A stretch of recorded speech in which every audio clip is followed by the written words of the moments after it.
Oi, meus amigos, tudo certo?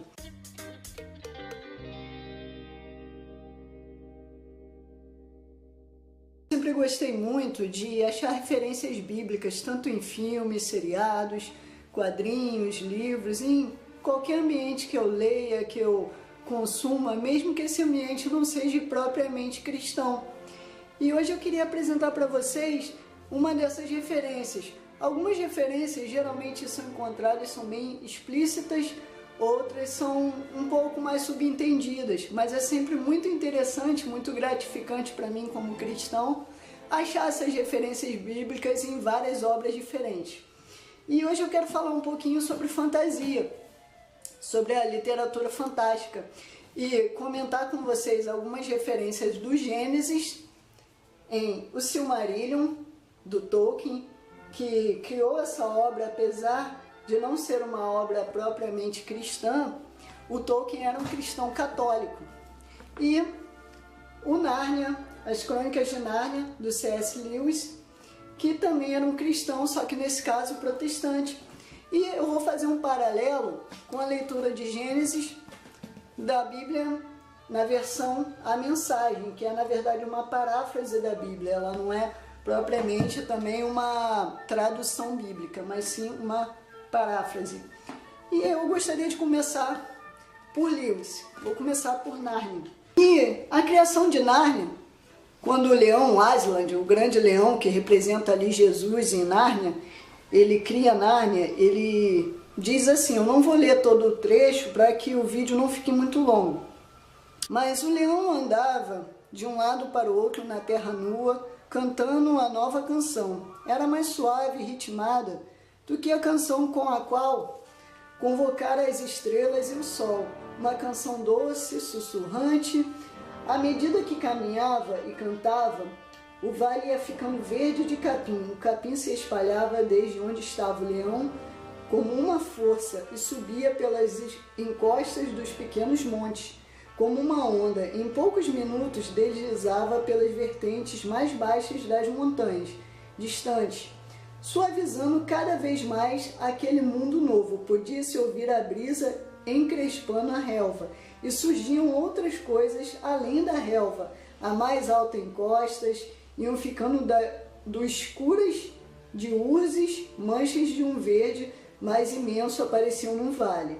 Esse é só um pequeno trecho de como o Lewis foi criando Nárnia ali através do rugir do leão. Enquanto o leão cantava, enquanto ele rugia, ele foi criando todo o verde, toda a floresta de Nárnia. E no decorrer do capítulo a gente vai lendo, no decorrer do livro a gente vai lendo a criação de todo o restante do mundo mitológico de Nárnia. E agora eu gostaria de falar um pouquinho do Gênesis no livro Silmarillion, do Tolkien. O Gênesis no Silmarillion segue a mesma premissa. A princípio, eu vou ler só alguns trechos também do capítulo que se chama A Música dos Ainur. Havia Eru, o único que em Arda é chamado de Ilúvatar. Esse Eru seria quase que uma representação de Deus. Eru, o único.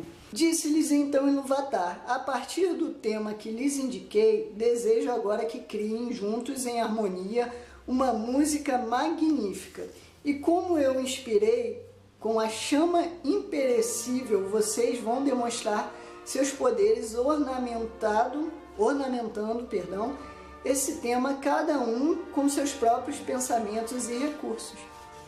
Mais à frente um pouquinho, é dito assim, e então as vozes dos Ainur, semelhantes a harpas e alaúdes, e flautas e trombetas, e violas e órgãos, e a inúmeros coros cantando, com palavras começaram a dar forma ao tema de Ilúvatar, criando uma sinfonia magnífica e surgiu um som de melodias em eterna mutação, entretecidas em harmonia, as quais, superando a audição, alcançaram as profundezas e as alturas e as moradas de Ilúvatar, encheram-se até transbordar, e a música e o eco da música saíram para o vazio, e este não estava mais vazio.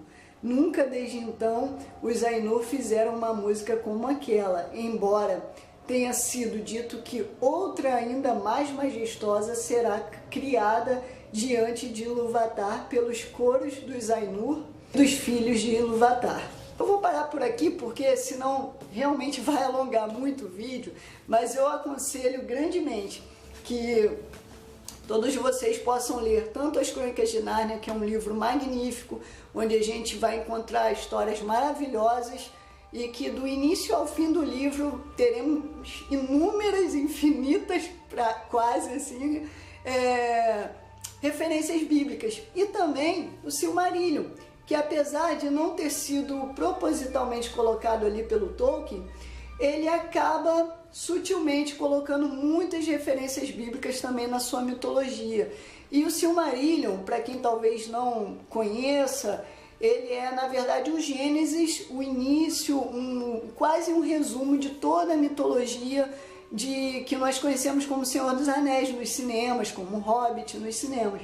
Agora eu vou para a Bíblia mesmo e tentar dar uma explicação de como seriam essa referência bíblica. Lá em Gênesis, no capítulo 1, tá assim: em primeiro lugar, Deus criou o céu e a terra, tudo que se vê e tudo que não se vê. A terra era como uma massa sem forma, um vazio sem fim, uma escuridão quase palpável. O Espírito de Deus pairava sobre o abismo das águas.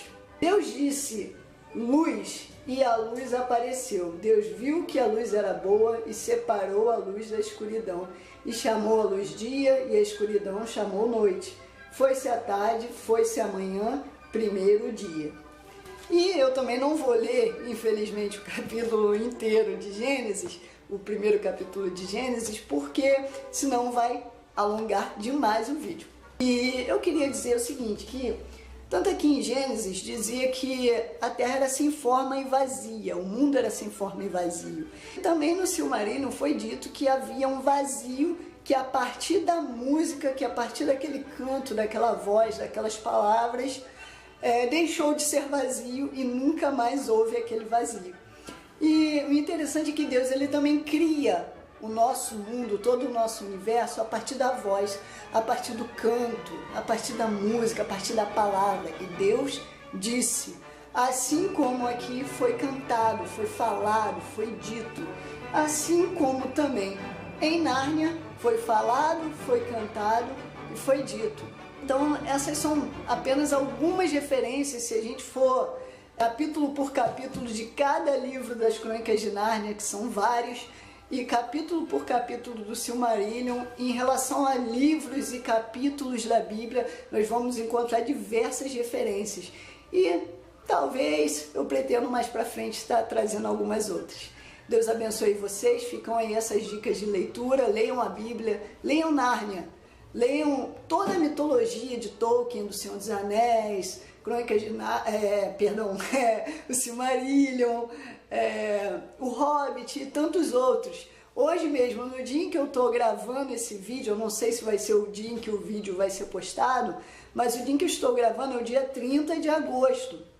E nesse dia está sendo lançado mais um livro inédito de Tolkien, que é A Queda de Gondolin. Eu também já estou ansioso para lê-lo. E então leiam bastante, leiam acima de tudo, leiam a Bíblia. Leiam a Bíblia Sagrada, conheçam a história de como Deus, o nosso Criador, o Criador de todas as coisas, criou o nosso universo. E tudo que a gente enxerga, e tudo que a gente apalpa, e tudo que a gente vê, tudo que a gente sente. E boa leitura, Deus abençoe a sua vida. Até a próxima.